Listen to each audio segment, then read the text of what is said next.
내가 죄를 지었습니다. 내가 죄를 지었습니다. 오늘 설교의 제목은 내가 죄를 지었습니다.입니다. 페이스북 친구 중에 목회를 하시다가 이제 목회를 그만두고 지금은 화물차 노동자로 생계를 유지하시는 목사님이 계십니다. 어, 저희 교회에 처음 카페를 시작할 때 오셔서 설교를 하시기도 했었는데 이분은 자신이 운전을 직업으로 삼게 될지 몰랐다면서 우리 인생에 대해서 묵상하는 글을 올렸습니다. 자신의 친구였던 두 사람의 목사와 또 목회하던 교회 청년에 관한 이야기인데 제가 읽어드리겠습니다. 첫 사역지 부임을 허락받고 기뻐 마음이 들떠 있던 친구가 있었다. 일요일 새벽 일찍 일어나 동네 목욕탕에 갔었던 친구는 온탕에 들어가고 잠시 후 심장마비로 그렇게 주님 품으로 떠나갔다. 아무도 찾지 않던 시골 어느 교회의 담임 사역자로 갔던 친구는 예배당 안에 거미줄과 의자에 쌓인 먼지를 닦아내고 창문도 깨끗하게 닦고 예배당 앞마당에 무성한 잡초들을 깎아버리고 예배당 구석에 있는 방에서 잠을 자기 위해 연탄을 피웠다. 그런데 이 친구도 일요일 아침에 연탄가스 때문에 죽었다. 청년들과 전라북도 장수군의 어느 교회로 수련회를 갔었다. 마지막 날 밤에 각자 비전을 위해 기도하는 시간, 나는 청년 한 사람 한 사람에게 안수 기도를 했었다. 유독 흐느끼며 우는 한 청년이 있어 양손으로 안수하며 하나님의 도우심을 구했었다. 그런데 수련회를 갔다 오고 얼마 후에 그 청년이 위암 말기 진단을 받았고 몇 달 투병하다가 주님 품에 안겼다. 난 내가 목사로 활동하다가 운전대를 잡고 일하게 될 줄 전혀 생각하지 못했다. 또 친구들과 청년들이 갑자기 죽음을 맞고 그렇게 주님께로 떠날지도 몰랐었다. 내 삶에 풀리지 않는 숙제들이 늘 있다. 그러나 난 뭐라 저항하고 따질 수도 없기에 그냥 이렇게 살아간다. 스스로 결단하고 뭔가 시도한다는 것이 내게는 쉽지 않다. 자, 이 글을 보면 여러분 어떤 생각이 드십니까? 결코 남의 이야기나 또 그분만의 이야기로 여겨지기보다는 어쩌면 나의 이야기가 될 수 있고 내 가까운 주변 사람의 이야기도 될 수 있습니다.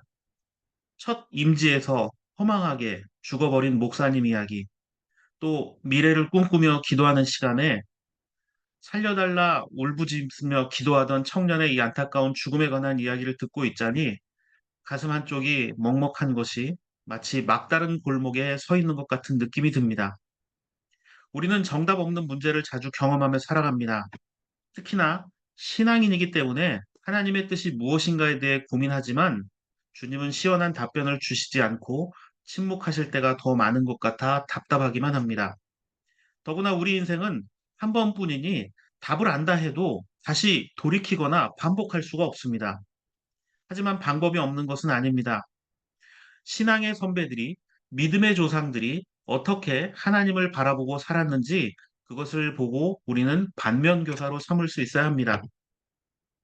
오늘 두 번째 본문인 에베소서 4장 14절 15절 말씀에서 바울은 이렇게 말합니다. 바울은 우리에게 성숙해져야 한다라고 말합니다. 성숙해져야 한다. 우리의 신앙이나 생각이 어린아이 수준에 머물면 안 된다고 말합니다. 14절에 어린아이는 단순히 나이가 어린 사람이 아니라 어리석고 미숙한 사람 이런 뜻입니다. 뭐 때로는 학식도 없고 배우지도 못한 사람이란 뜻도 있습니다. 자, 어리석고 미숙하다, 어린아이 같다. 이런 사람은 잘 속고 주관 없이 흔들리거나 여기저기 끌려다닐 수밖에 없습니다.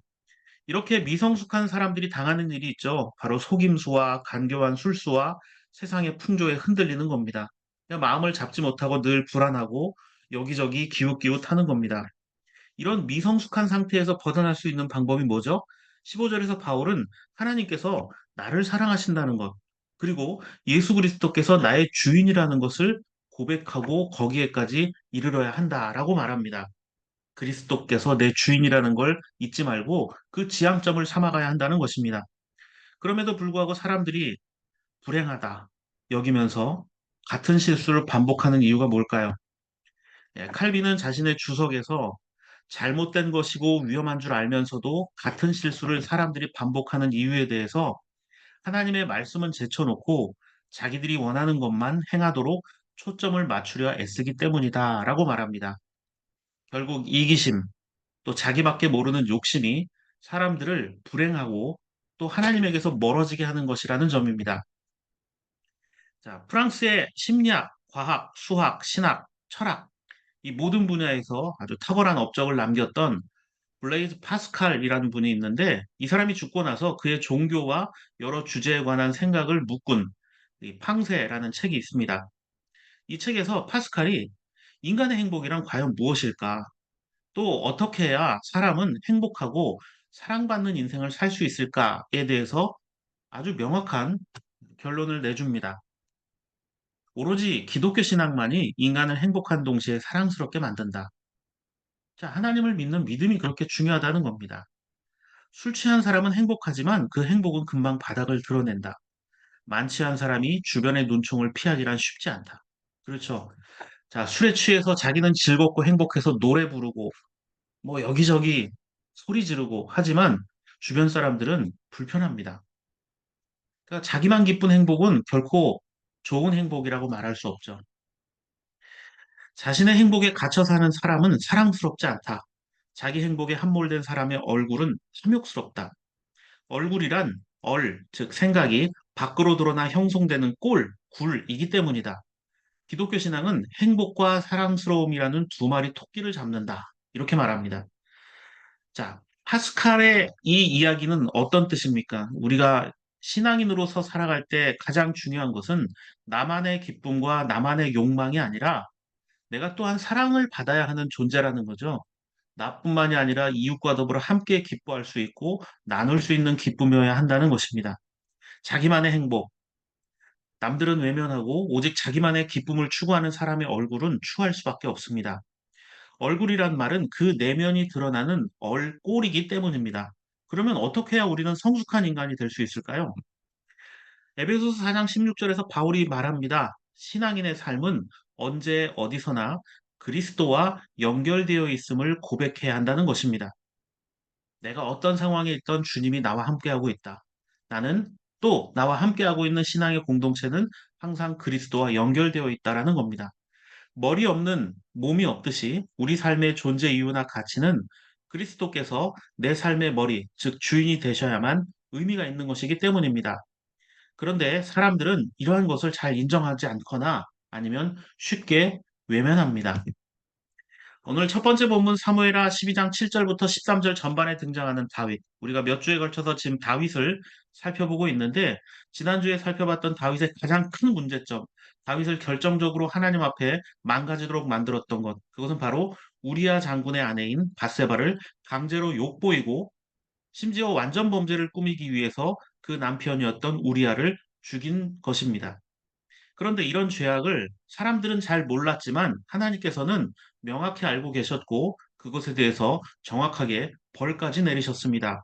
9절부터 10절 말씀을 보십시오. 그런데도 너는 어찌하여 나 주의 말을 가볍게 여기고 내가 악하게 여기는 일을 하였느냐? 너는 햇사람 우리아를 전쟁터에서 죽이고 그의 아내를 빼앗아 내 아내로 삼았다. 너는 그를 암몬 사람의 칼에 맞아 죽게 하였다. 너는 이렇게 나를 무시하여 햇사람 우리아의 아내를 빼앗아다가 내 아내를 삼았으므로 이제부터 영영 내 집안에서 칼부림이 떠나지 않을 것이다. 자, 나단 선지자를 통해서 하나님은 다윗이 범죄한 원인을 깨닫게 합니다. 그리고 책망하죠. 9절과 10절은 같은 내용, 비슷한 내용을 반복하고 있어요.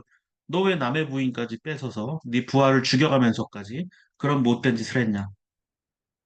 자, 9절과 10절에 등장하는 나 주의 말을 가볍게 여기고라는 말. 그리고 10절에 너는 나를 이렇게 무시하고라는 말. 자, 가볍게 여긴다, 무시한다라는 말은 같은 단어가 사용되었습니다.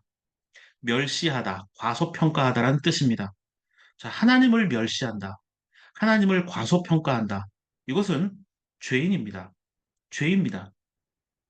다윗은 하나님의 말씀이 아니라 철저하게 자기의 계획과 욕망에 따라 자기만의 행복을 추구하는 그야말로 그 얼굴이 추악한 자였다라는 점입니다. 자, 하나님이 어떤 분이세요? 하이델베르크 교리문답 11번째 문답을 보면 하나님은 참으로 자비하신 분이지만 동시에 의로우신 분입니다. 라고 말합니다. 하나님은 사랑이 많으세요. 우리 죄를 용서해 주십니다. 하지만 그 죄에 대한 대가, 그 죄에 대한 죄책은 결코 무시하지 않는다는 겁니다. 자, 예를 들어서 어린이가 공놀이를 하다가 이웃집 유리창을 깼습니다. 잘못했죠. 자, 유리창을 깼다고 해서 이 어린이가 감옥에 가지는 않을 겁니다. 그러나 이 깨진 유리창을 변상을 해야죠. 자신의 잘못을 책임지는 것, 그것이 바로 정의입니다. 하나님은 우리를 사랑하시고 우리의 죄를 용서해 주십니다. 그런데 우리는 우리 스스로 우리 죄를 용서받을 수가 없어요. 그래서 대신 예수 그리스도를 통해 용서받게 하셨습니다. 자, 어린이가 돈이 없어서 깨진 유리창을 변상할 수 없습니다. 그러면 부모가 나서서 그 돈을 갚아줘야겠죠. 자, 예수님께서 우리의 죄를 위해 그렇게 십자가에 죽으셨고, 우리 죄를 감당하기 위해 우리의 죄를 감당해 주셨습니다. 그러나 하나님께서는 분명한 것은 우리의 죄에 대해서 침묵하거나 모른 채 하는 분이 아니라 반드시 그 대가를 지불하도록 하신다라는 점입니다. 그 대가의 지불이 바로 예수 그리스도의 십자가입니다. 죄의 책임 또한 하나님은 엄중히 따집니다. 지금 우리가 어떤 흉악한 사람들을 보면서 야, 저렇게 나쁜 사람들이 왜 이렇게 잘 살까? 저 사람들이 왜 이렇게 떵떵거리며 살아갈까?라고 하나님이 살아계시다면 이럴 수 없는데 라고 생각할 수 있습니다. 하지만 하나님께서는 그 죄악에 대해서 결코 침묵하거나 모른 채 하지 않습니다. 반드시 결산을 하게 되어 있다는 점입니다. 출애굽기 20장 5절과 6절을 보십시오. 5절에서 나를 사랑하고 나의 계명을 지키는 사람에게 뭐라고 합니까? 한결같은 사랑을 베풀어 주신다.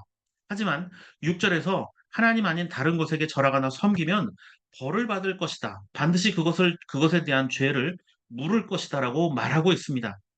자비와 의의 기준점은 하나입니다. 하나님입니다. 하나님 안에 있는지 밖에 있는지를 아는 것. 그것이 바로 자비와 의의 기준점이라는 겁니다. 자, 내가 어떤 일을 할 때 이거 하나님 기뻐하시지 않을 것 같은데 하면 하지 말아야 합니다. 자, 이건 하나님도 참 좋아하실 것 같다라고 할 때도 한 번 더 물어봐야 됩니다. 이거 정말 하나님이 좋아서 하는 건지 내가 좋아서 하는 건지 물어볼 수 있어야 합니다. 우리는 소속이 어디인지를 분명히 해야 합니다. 자비하신 하나님은 동시에 정의로운 분이기 때문입니다. 다윗이 자신의 잘못을 감출 줄 알았습니다. 사람들이 모를 줄 알았습니다. 하지만 하나님은 분명히 알았고 그것에 대한 책임을 물었습니다. 오늘 첫 번째 본문인 사무엘하 11장 10절 말씀을 보십시오. 다윗의 집안에서 칼부림이 떠나지 않을 것이다. 라고 했는데 그런 일이 실제로 벌써 일어났습니다. 하나님은 다윗의 자녀들을 통해 다윗을 철저히 징계했습니다. 자녀들 사이에 이런 칼부림을 보며 부모였던 그 아버지였던 다윗은 얼마나 그 가슴이 찢어지는 경험을 했겠습니까? 그게 바로 징계라는 겁니다. 사무엘하 13장에는 이후에 다윗 자녀들 사이에 근친상간과 살해와 압살롬의 반란 등 가정 불화가 연이어 발생합니다. 하나님께서는 다윗의 범죄, 특히나 남들이 모를 거야라고 했던 그 밤에 저지른 범죄에 대해서 종지부를 찍어 두셨습니다. 사무엘하 12장 12절부터 13절 전반을 보면 너는 비록 몰래 그런 일을 했지만 나는 대낮에 온 이스라엘이 바라보는 앞에서 이 일을 하겠다. 그때 다윗이 나단에게 자백하였다. 내가 주님께 죄를 지었습니다. 자, 다윗에게 그나마 인정할 수 있는 부분이 바로 이런 거죠. 내가 죄를 지었습니다. 인정하는 겁니다. 요즘 많은 사람들이 자신의 실수와 자신의 잘못에 대해서 인정하지 않고 핑계를 대고 회피하고 내 잘못 아니다라는 식으로 말하는 경우가 많지만 다윗은 그나마 하나님 앞에 고개 숙이고 인정할 줄 알았다라는 겁니다. 13절은 한 줄로 되어 있습니다. 내가 주님께 죄를 지었습니다. 그런데 다윗은 이것을 잊지 않기 위해서 많이 노력을 했습니다.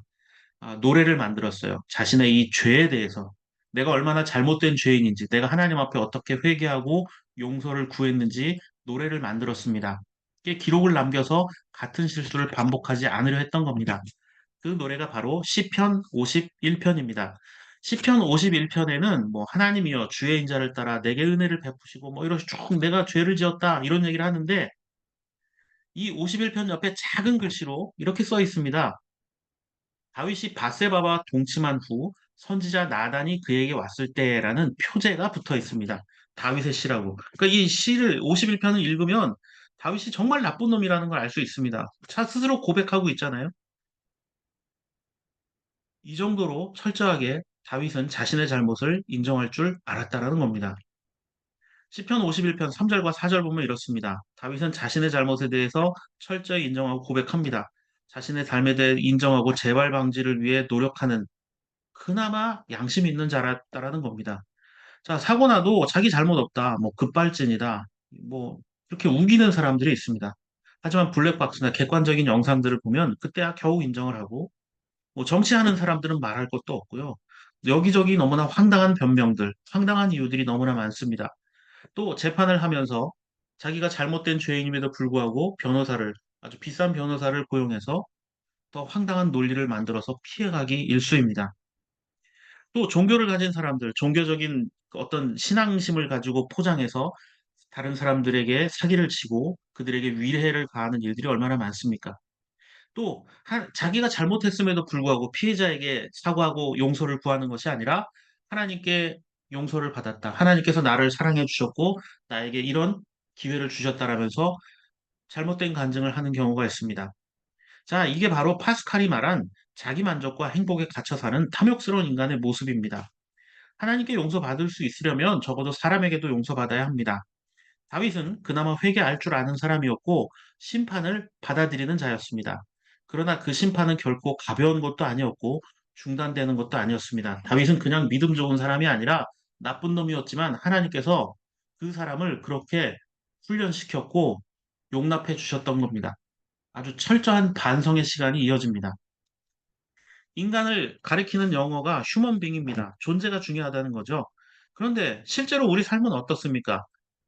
존재 자체를 귀하게 여길까요? 아니면 그 사람이 가진 소유나 어떤 위치, 이런 것들을 더 소중하게 여길까요? 사람은 소유와 자리가 그 사람됨을 평가하는 기준이 되고 말한 기준이 된 그런 시대를 살고 있습니다.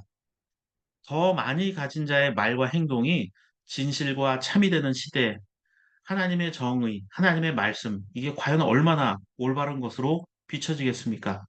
어둠 속에서 얻은 이익은 하나님께서 반드시 밝은 곳에서 부끄럽게 하십니다. 우리가 추구해야 할 것은 오직 하나밖에 없습니다. 참된 생명이신 주님을 주인으로 모시는 것입니다.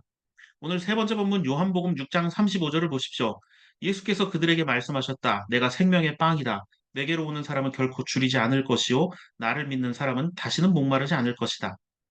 육신의 빵은 여기저기 차고 넘칩니다. 내 눈에 좋은 것은 남의 눈에 좋을 수밖에 없습니다. 자, 생명의 빵, 이 세상에 존재하지 않습니다. 오직 예수 그리스도 한 분만이 먹어도 배고프지 않고 또 마셔도 목마르지 않는 참된 생명과 구원의 양식이 되어 주십니다. 나만 좋은 것을 가지려면 세상에서는 뺏을 수밖에 없습니다. 그러나 믿음의 사람은 그런 삶을 살아서는 안 됩니다. 우리는 세상이 주는 배부름이 아니라 바로 하나님께서 나의 주인이시기 때문에 행복한 또 영원한 배부름, 세상의 배부름이 아니라 영원한 배부름과 시원함을 추구하는 자들이 되어야 합니다. 그러기 위해서 가장 필요한 것, 내 삶의 머리는 언제나 그리스도라는 사실을 잊지 않는 것이고, 내 인생의 나침판의 지향점은 항상 주님의 십자가를 향할 수 있어야 합니다. 세상이 주는 위로와 소망과 기쁨이 아니라 주님께서 주시는 위로와 소망과 기쁨으로 살아가는 저와 여러분들의 삶이 되기를 바랍니다.